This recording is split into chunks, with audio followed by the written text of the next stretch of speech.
Hello, beautiful people. Welcome to Let's Talk. This is your host, El Marie. Thank you for tuning in for another episode.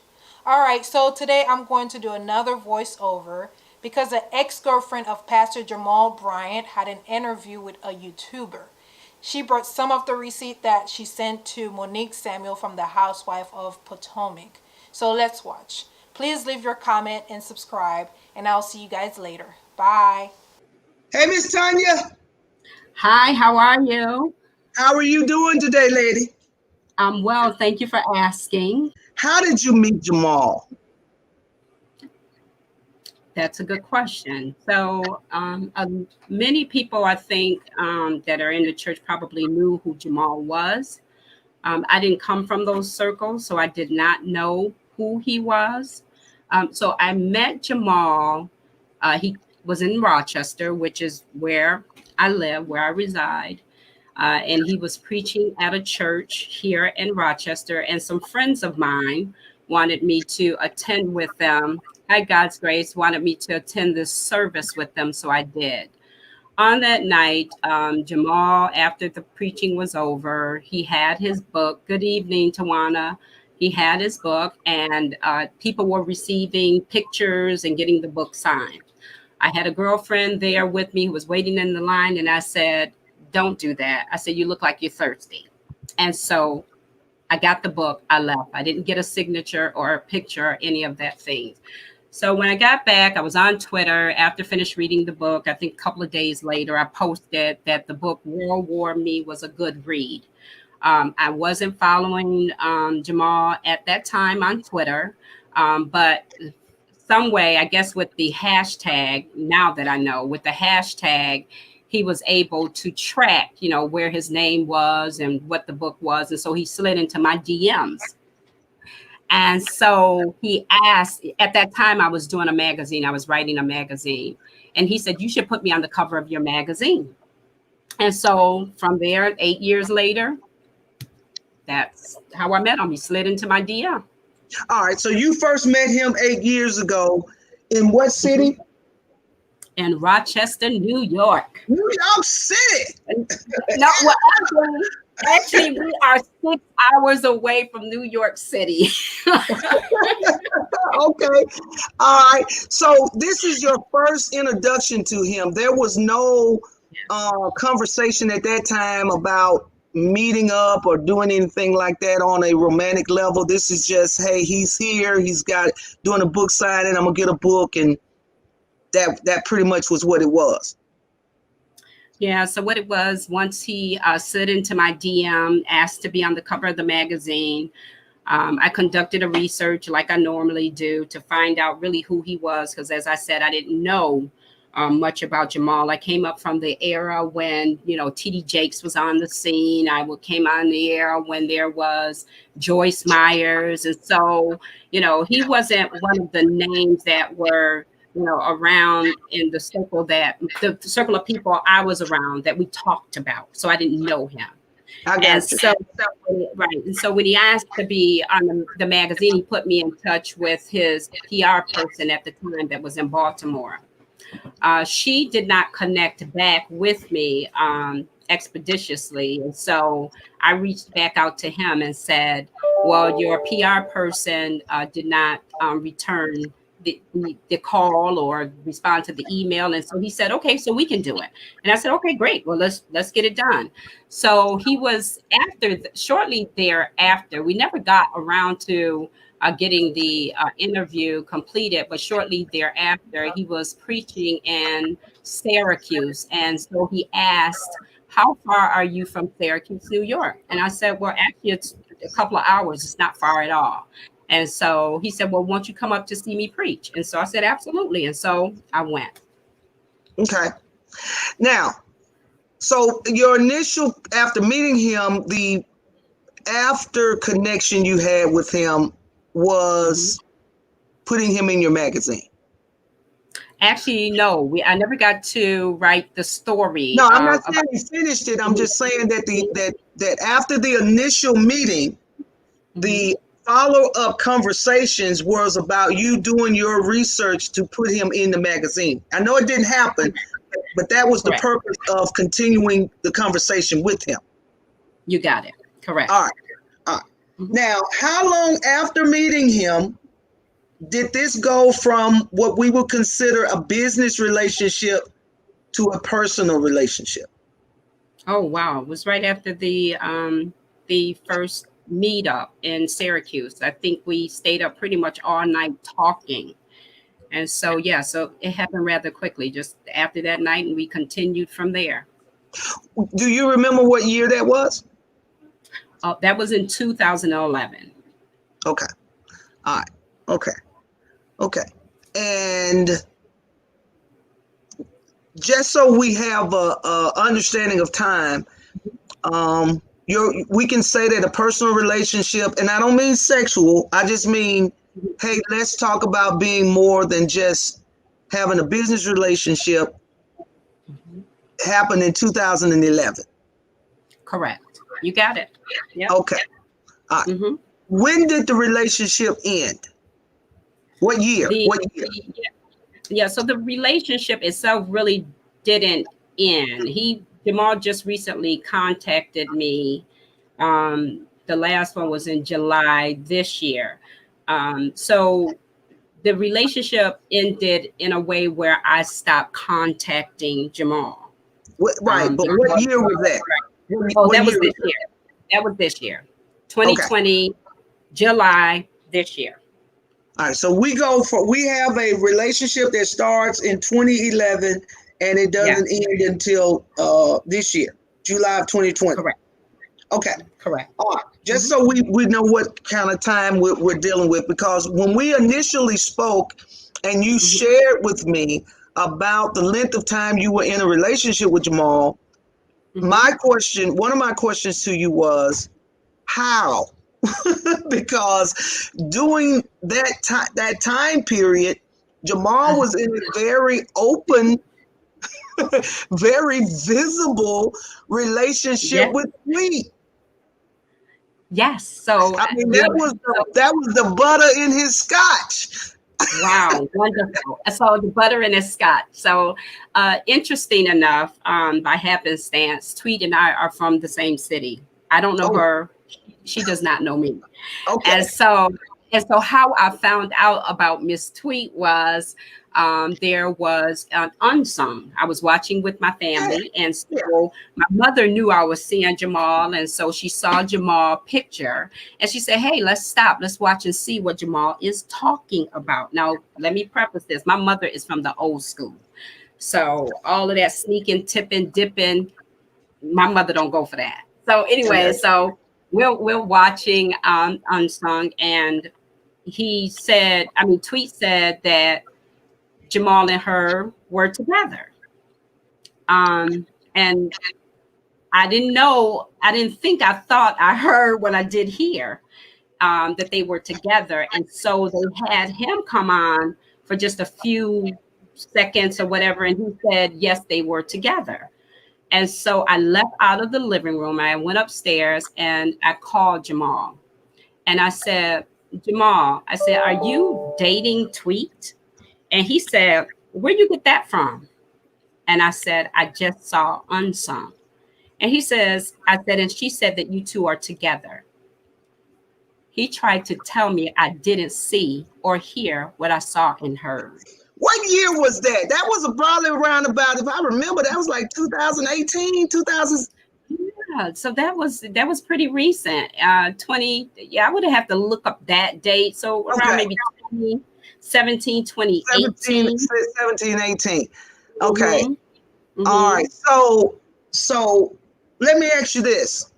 Y'all, things start getting together in 2011.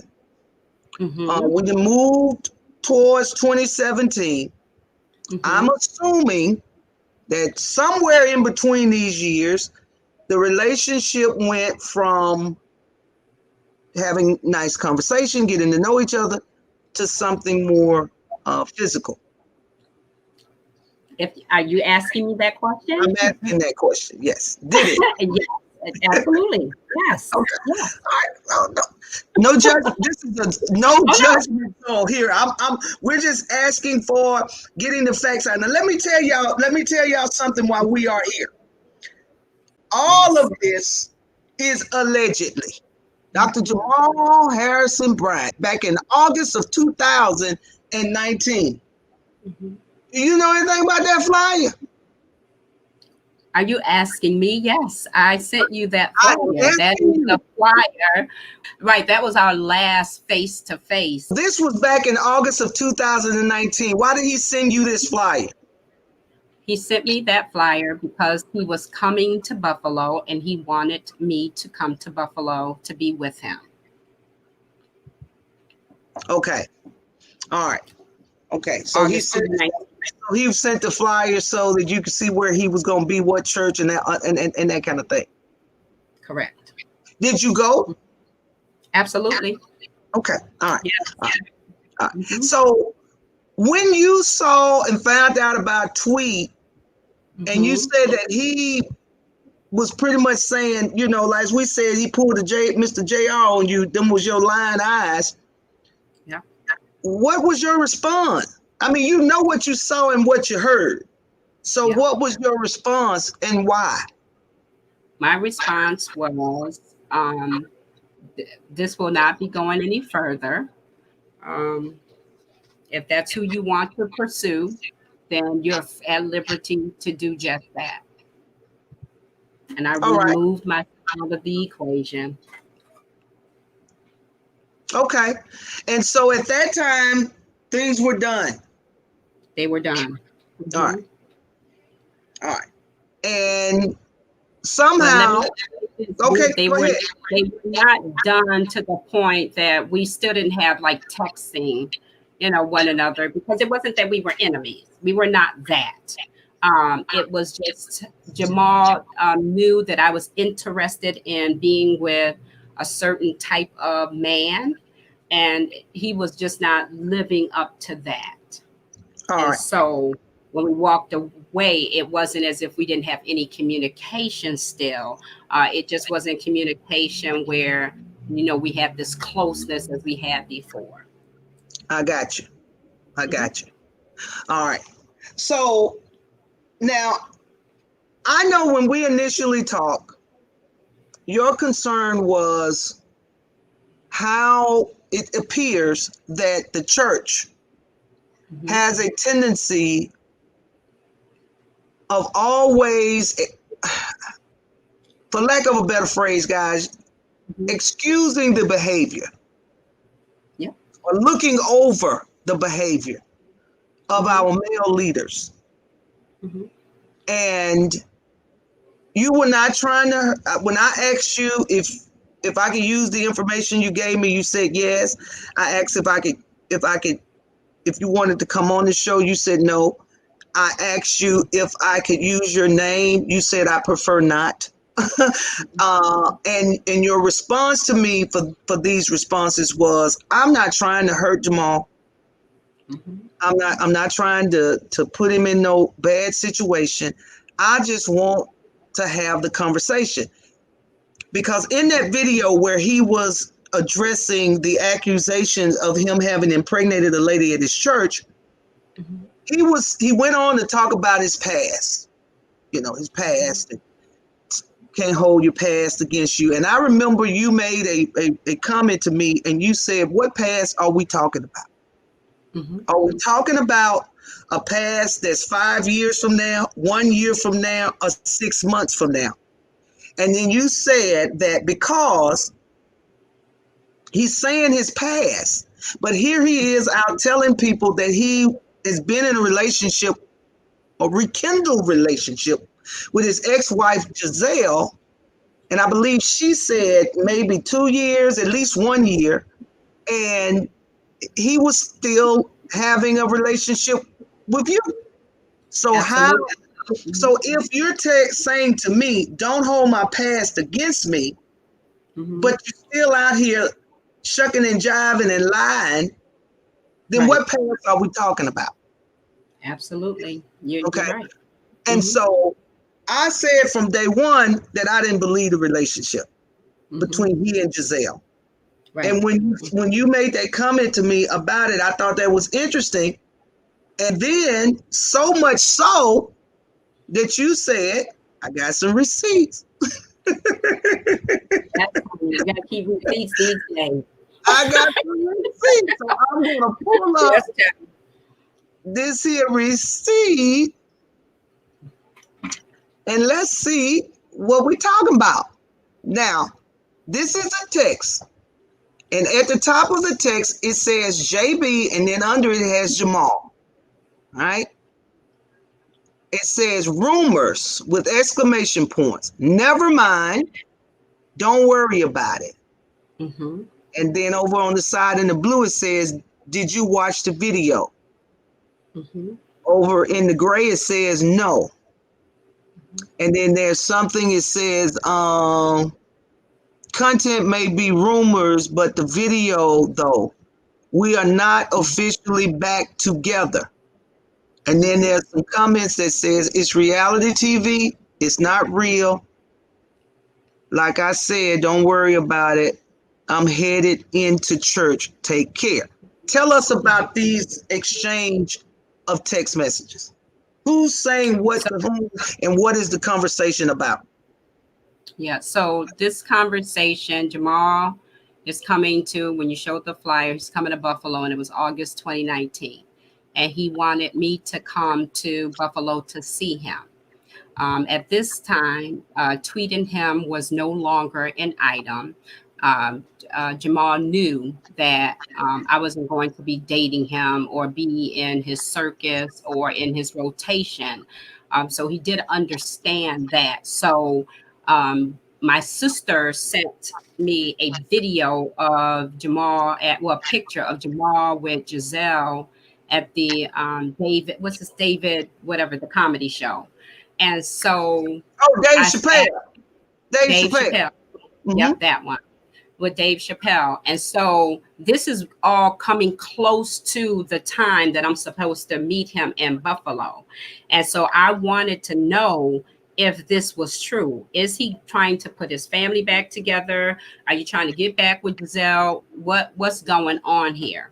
And so as you, this text message here, if you see it, he's saying it's rumors, it's reality TV, it's not true. And then as I'm holding him accountable, he does what he does best, and that is he will try to get out of the conversation. You see here, he says, to forget it, you know, because he doesn't want me to continue to push and hold him accountable, because he knew that the only way I would come to see him in Buffalo if this was not true about him and Gizelle, to which this receipt right here is proof that August 2019, that Jamal and Gizelle, this is just a storyline.